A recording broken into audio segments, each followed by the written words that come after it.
I'm talking with the composer Michael Hersch and also the soprano Ah Young Hong. Did I say that correctly? Yes, Yeah, perfect. Ah Young Hong. And you have collaborated together again on this new digital album, this new digital release that's coming out on September 16th. It's The Script of Storms. Now, that's one of the pieces that is on there. The other piece is called Cortex and Ankle, which kind of makes me shiver just to say that phrase, right? Um, I wonder, Michael, if you could start a little bit and talk about this idea of illustrating or bringing to life the poetry of the two poets that you're setting here. Um, as I understand it, you haven't done a lot of song settings except for your work with Ah Young Hong here. So I wonder if you can maybe talk a little bit about, gosh, there's so much to talk about. Talk about your relationship with her and your use of the voice as opposed to the use of the poetry as well. Does that make Well, sense? sure. I think so. I mean, I had written very, very sporadically for the voice when I was young, and I think that with a lot of composers, where we have in our mind's ear, each piece sort of has its own series of demands and sets of demands, and sometimes we're lucky enough that we have a performer that wants something and asks for something, and then we sort of go into the creative space knowing who we're writing for. Most of the music that I wrote, especially in the starting around 2000, it was the vocal music that I wanted to write. I was sort of working on this sort of within myself, in the sense that there was not any particular singer that I knew and whose voice I was writing for. I did write one song cycle for Thomas Hampson. I was lucky to do that many years ago, but that was the only time that there was an individual, that there was a human being, a voice, an identity attached to the voice. But the music that I wanted to write, it just seemed quite impractical, and I would sort of phase in and out of wanting to write music, but I always had this particular soprano voice in mind, but it was a figment of my imagination, and that was fine for a while, and then my closest friend died in 2009, and I wrote a work that was about 2 hour plus monodrama, but this also was for this sort of idealized voice, and in a very, very long, complex, roundabout way, I heard Ah Young, and that was the voice that I had been hearing all this time, and so when I heard her, and then she was I was lucky enough that she was interested in taking that particular piece on. Everything I've written since has been for her, so that's going back now about a decade. So everything has been specifically for her voice, including these particular pieces. It's remarkable the way that you've collaborated to create these pieces. I wonder, Ah Young, can you talk a little bit about maybe the challenges of singing Michael's music? It seems very daunting when you listen to it, and your vocal range is so wide. You do some speaking, you do some straight toning, some extended techniques with your voice. Can you talk a little bit about your work with Michael? Yes, I believe that in the beginning, with On the Threshold of Winter, the first piece that he was just talking about, it wasn't written for me, but I definitely felt a very strong connection to the music, and I remember the way I felt I had to figure out a way to sing it. It was very difficult, and I felt that my technique was changing. I was cleaning house, perhaps. I think one revisits their voice frequently just because you're always learning and incorporating the same technique or new technique with all the new repertoire that enters your body. But this was definitely an awakening. I had to really think about the language, the way the language was set, the way the words had almost its own life, and it coexisted. The words coexist with Michael's music, and there was no more room for my interpretation, which would be really extra and unnecessary. So I clarified, I simplified a lot of things, going from one note to the other. And honestly, it felt as if I was learning how to walk again. And what came out was just something really marvelous. I really didn't know what was happening until I would listen back on the recording and say, okay, hear your music and it sounds amazing. But the process was much more very meditative and Zen-like experience. Yeah. It's very, go ahead. Yeah, I don't think one can survive if you put all the drama into your body and try to coexist with my own feelings and the feelings of the composer and the text. I think it's too much. So it's been a really cleansing experience to be able to perform, to learn his music and to perform his music. Well, it's very theatrical. You're talking about all the drama, and the drama is there on the page, but you really bring it to life with your performance. I'm thinking of, not just the singing parts, but also when you're doing a lot of speaking, you do towards the end of Script of Storms. I think it's in the last movement. You have a lot of talking of the poetry. It's very effective. And the way that this piece ends, the Script of Storms, has a similarity to the way that Cortex and Ankle ends, and there's kind of like it leaves you wanting more. It leaves you with a lot of questions when you listen to that.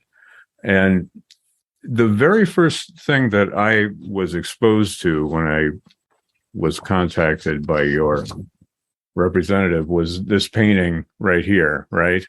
And then also, and I printed out this one here because these are paintings by one of the poets, the poet for the Script of Storms, correct? Fawzi Karim. I wonder, Michael, can you let's talk about him and his poetry and his paintings, and then we can talk about Christopher Middleton as well. But tell us about your relationship with Fawzi Karim, because I know that you were friends, yeah? Yeah, I just was fortunate enough.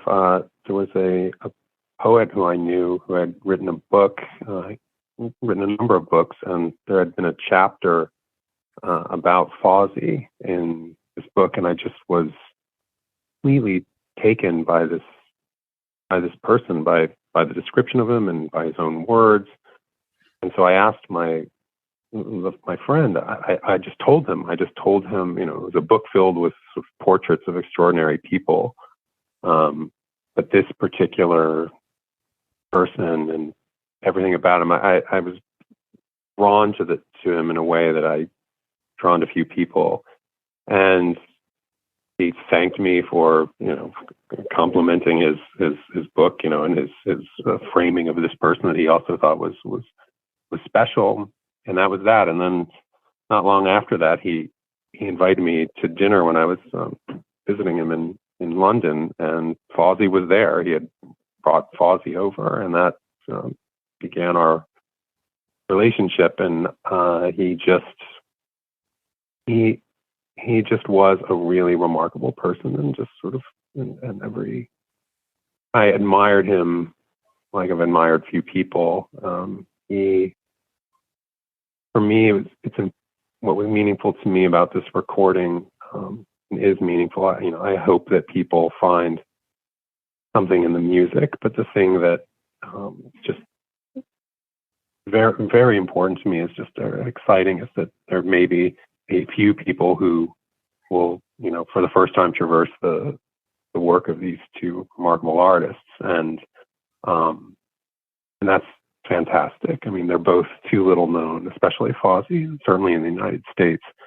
But what I'll say about both of them is that they achieve in their work something that I'm, after myself and have been after,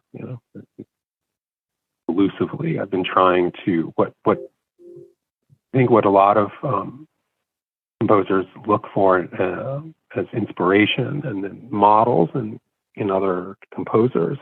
I've found above all in these two poets, and that has just been an incredible gift to be able to have had their collaboration, their support, and their friendship and their work.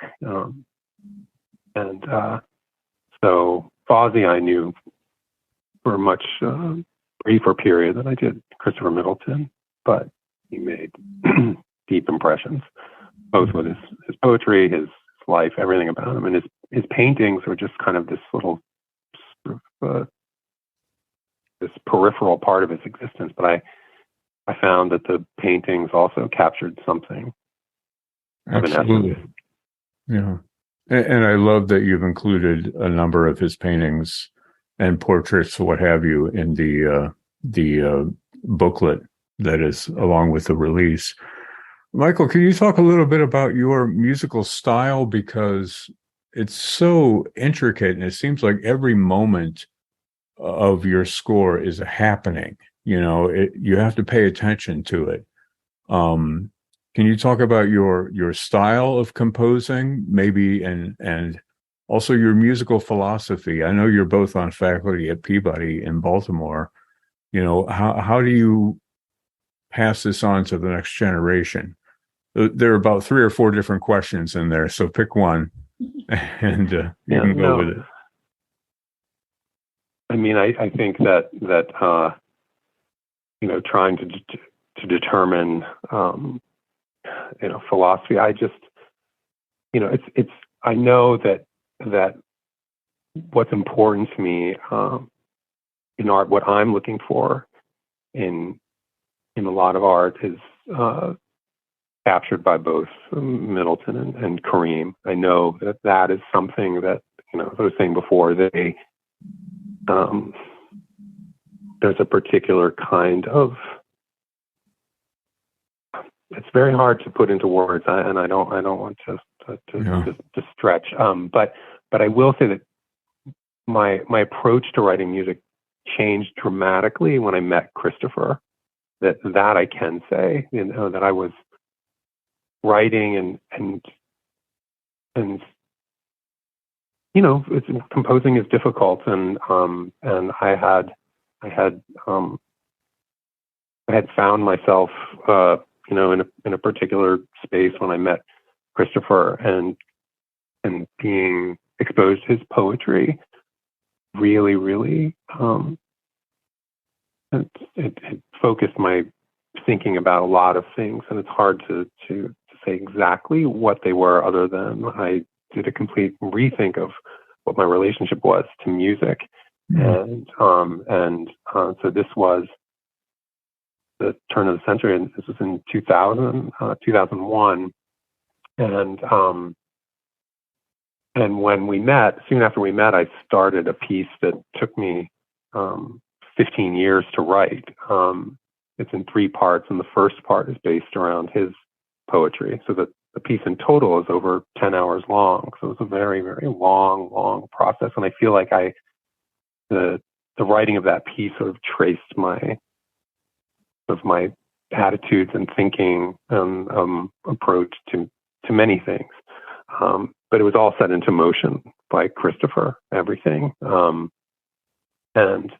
I think more than any other person. And I think that Fozzy, fits into a sort of a particular constellation of artists that I've just responded powerfully to. I know I didn't answer a lot of your questions there. Sorry. Do you want me to pick up on any of the other parts of it? But it is difficult to think of a philosophy. Yeah. I think just being honest, an approach to, that is less about style and it's more about sort of looking things in the eye, I think is important to me. And also your collaborative nature, I think, comes out in the music. You're collaborating with the poets, you're collaborating with the singer. All of it is very much connected, I think. And you mentioned, being hard to put into words, well, you put it into your music. So I guess that speaks for itself to some extent. Young, may I ask you also a similar question to what I asked Michael about your teaching and working with students at Peabody? Do you have students that want to go into this, follow your path, or how do you deal with that? Your typical singing student looking at the 21st century and beyond.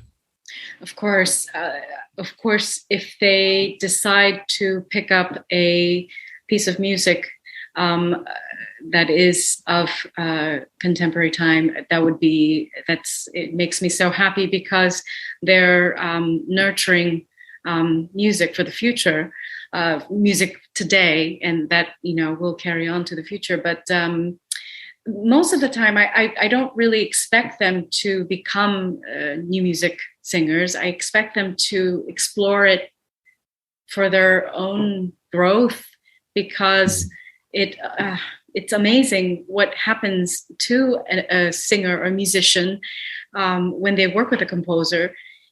They forget, they don't have a preconceived sound, so they forget their insecurity, they forget what they should sound like. They focus on the music. And for singers, they focus on the text, and they focus on how to make it right for the composer instead of, do I sound good? Do I look good? All of those things that really concern a lot of us sometimes.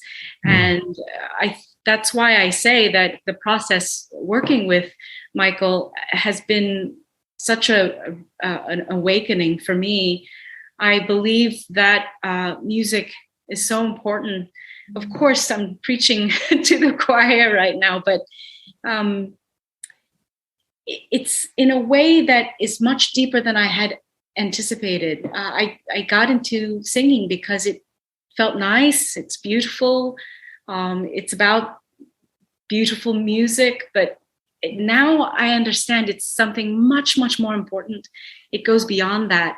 I feel responsible with this music. I feel that we have responsibility in our society to each other. There is so much empathy in Michael's music.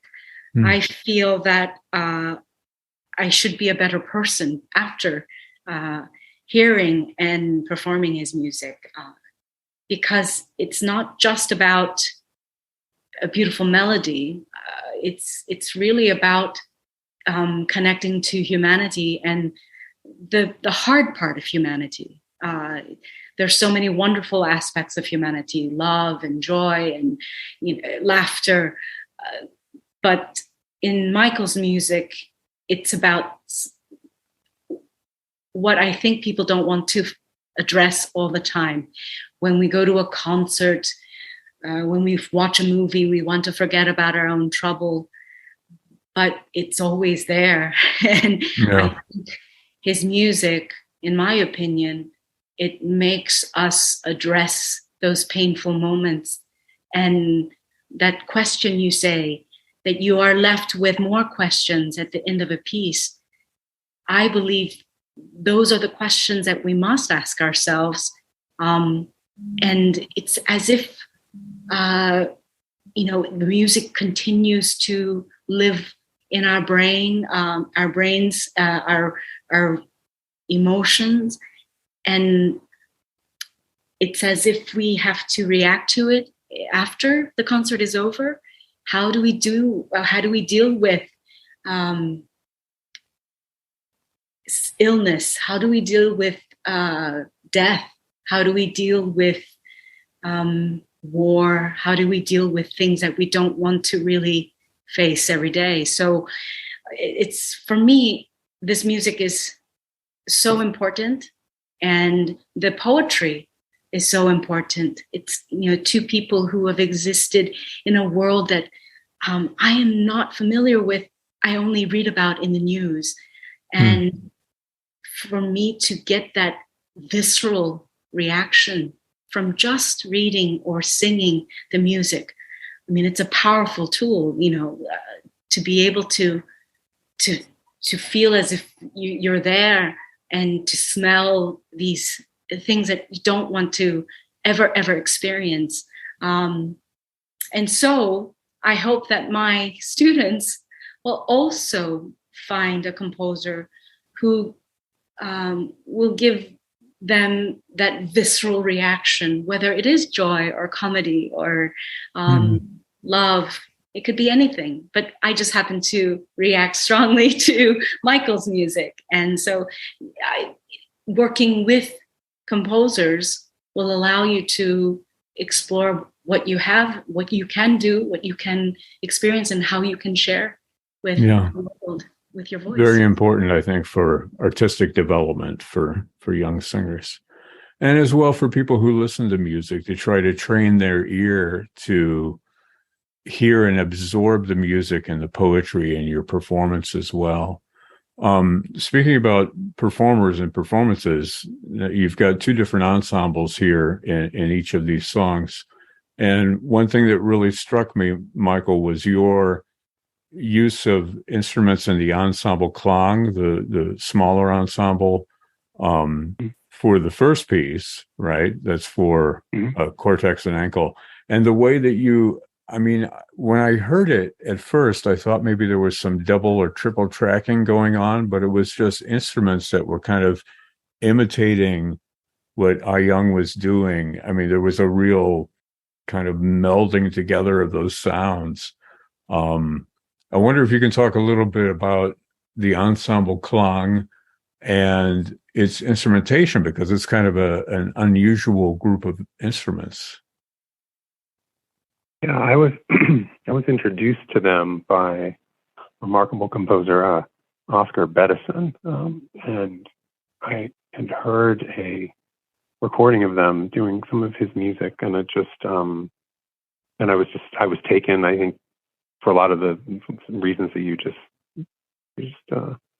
said, that it was just a remarkable set of sounds and unique sounds, and the juxtaposition of these particular sounds. And it seemed very far away from the constellations of sounds that I personally was hearing and had worked with. And it just seemed it would be really exciting to be able to have the opportunity to work with them. So we did on a piece some years ago called Black Untitled. And then after that, we talked about a different project. And from the beginning, it struck me that the threading through of the human voice within this particular instrumentation of two saxophones, trombone, percussion, guitar, piano, would serve as just a fantastic counterpoint, and the possibilities really were endless, and they're amazing musicians. And that was really how it came about. It came about, it started out a little bit as an experiment. And they're just amazing musicians who, and I just felt very lucky, and it was felt somewhat of a risk, just because of my lack of experience with this, again, with this constellation of particular instruments. But it actually is a very, very, very natural grouping. It's just one that most of us have not come across before. Yeah. But there's nothing oddly exotic about it. I think that's the thing, is that it strikes people, I think, initially upon hearing what the instrumentation is, as being they sort of brace themselves for something unexpected. They might have an experience that's unexpected, but it can be something that's quite beautiful. Yeah, absolutely. With a lot of inherent possibility. And that was my experience as a listener, listening to it. I didn't really even notice that it was an unusual orchestration until, as I mentioned before, I picked up on different instruments, especially the saxophones, that kind of imitate and interweave with the vocal line. And Young, you do such a great job of, doing your part, meeting those instruments as well, and playing with the sound, just the sound that's coming out of the orchestra. Now, I know that Ensemble Klang doesn't work with a conductor, but you did work with a conductor for the Script of Storms, Tito Munoz. And maybe, Young, you can talk about your experience working with them and the BBC Symphony Orchestra. Sure. It's interesting because when I listen to the music, it sounds so difficult and it sounds so complicated. I don't even know how we did it without a conductor. It's an intense, big piece, and yet I felt that we were all together and really breathing at the same time. And I don't know if they felt that way about me, but I felt absolutely guided by these amazing musicians. And it's an intense sound when you're in the middle of all that brass and then the percussion, because it's a huge collection of percussion. Really, really, it just so loud, but yet it felt as if they were always with me, under me, very in almost a protective kind of way. It was absolutely a wonderful experience working with them. And I don't remember how we did it, but it's really good. I felt, I know I sound silly saying that the recording is so good, but it's because they're so good that I was elevated by them. I learned so much by working with them. BBC Orchestra, BBC Symphony Orchestra, it's the usual feeling of going into working with a full orchestra, and it's intimidating. But once again, because Tito Munoz was at the helm, he's unbelievable. Of course, we always want the conductor to help us with phrasing, help us to maneuver through such a complicated piece, but honestly, he also makes me feel as if he understands my breath, understands timing for me, how long I can hold something. It's absolutely uncanny what he does. He makes me feel as if I know the score inside and out by memory. And of course, this particular piece is not from memory. I have memorized 2 massive operas for Michael, but this one, even though I'm using the score, it's as if I know it by heart because of the way he guides and leads all of us in such a powerful but yet poignant way. I'm very lucky to have worked with Tito in this project, in this recording. Yeah. And then working with the orchestra, it's overwhelmingly good. Again, so lucky to be singing in front of this orchestra that just is there. In the moment you open up the score and then you're in rehearsal, it's I mean, it's the most impressive sound. I was very lucky. I was very, very lucky. And the orchestra definitely announces itself toward the beginning of the piece. Michael, were you in on these recording sessions? How did that work then with your input? Yeah, with the Cortex and Ankle, I actually wasn't there when they did that. I'm actually sadly had to miss that premiere. And so we just sent back and forth like a lot of composers do these days. We just have very, very detailed back and forths with recordings, and, and sort of I'll make voluminous notes and send them back. And it just, and it ended up preparing us well for this pandemic period as well. But I think that, and I just trust Young implicitly. I trust the ensemble implicitly. I trust her implicitly. So having her, the music is safe with their situations where, if a composer isn't there, those were the musicians to be absent from. And then with the BBC, that I was there, lucky enough to be there for that. And, and they're master recorders. I mean, the orchestra, had total control of the music, command of the music, and then the producer there, Anne McKay, and just the whole team of people working there. They just recording for radio ultimately. So that was, again, just a very fortunate, and it was fortunate for us that concert took place in February of 2020. So it almost didn't happen, like so many artists, so much of what has been canceled and delayed and scheduled, not rescheduled. So I know Young, I can speak for her in saying just how lucky we felt to sort of get in under the wire. Yeah. Unfortunately, Fozzy had died not long before the premiere, so that was terribly sad. But he knew it was going to happen, so that was something. Yeah.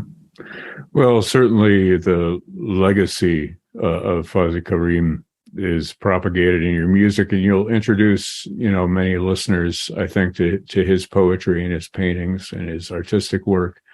And Christopher Middleton, I mean, the poems here are so much an integral part of the music and of the performance from you as well, Young. I think that it's a great service to all. It's a great collaboration, and I'm glad you're able to share it with me today. Now, this is a digital release, right? So people have to go to your website to get this. How does this work? I think that they would just go to the New Focus Recordings website, and then from there they can find it. I'll find a link where we can put that online, and people can click on it right there. And that's coming out September 16th, on Friday, correct. September 16th. Okay, excellent. It's a new release called The Script of Storms. That is one of the pieces. It's also paired with Cortex and Ankle, music by Michael Hersch, as sung by soprano. You're fantastic, by the way. Young Hong, performing this music by Michael Hersch. I want to thank both of you for talking with me and giving a little bit of backstory on this. It's really interesting, and I look forward to hopefully introducing it to a wider audience. Thank you so much. Yeah, I really appreciate it. Thank you so much.